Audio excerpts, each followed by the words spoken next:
1974 F100 has undergone a radical transformation from the day it was born to where it is today. It has full tubular coil-over suspension underneath. Pretty much everything is new or like new, and there's a lot I have to do yet to complete it, but this is one gnarly, rowdy little truck.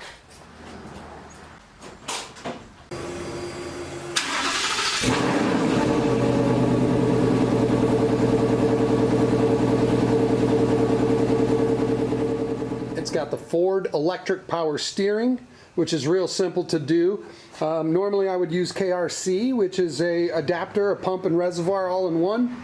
And I've recently switched over to the Ford electric units because of their ease of installation and their ability to put them anywhere.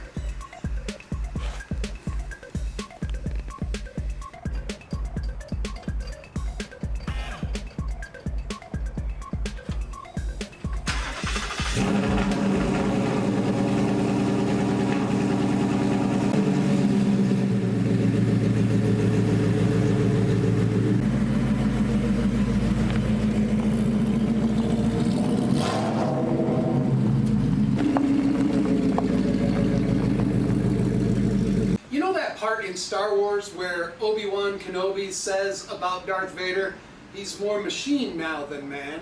Well, this is more race car than it is truck.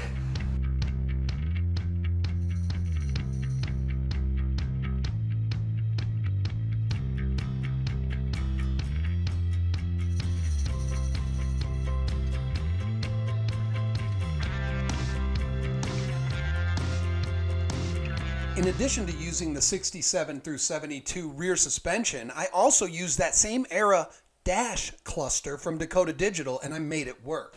This truck has just returned from a laser four-wheel alignment and also a dual exhaust system with crossover and dump just underneath the frame rails off by the rear tire. It sounds really good. It's pretty throaty. And it's basically your Gen 3 Mustang sound. You hear them on the freeway. They're unmistakable when they take off in the distance. I can pick them out of a crowd, that sound. Same with Hemis. I know that engine too. Go figure. So with the Dakota Digital gauges, there are control boxes like this. And see all these little dots? They're screw terminals. Every single one of those is a wire. So in addition to the lights, which the lights and the ignition and the body harness, I also have to integrate this control box to this harness to make it talk to this engine. It's not that bad because the majority of the information on the engine comes through the OBD2 port. But one thing's for sure, I have the next 3 or 4 days cut out for me.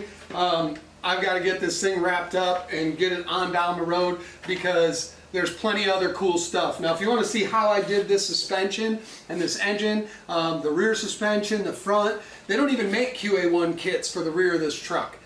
I modified one to fit, and I did a whole video on that exact thing. So if you look on the channel, go back through some of my recent videos in the last couple of weeks, you will see exactly how I got that 67 to 72 suspension to work on a 73 through 79 truck.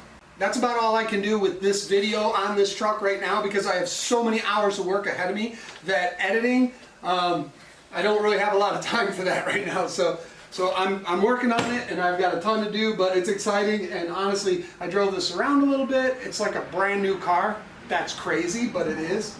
So yeah, I gotta get to work.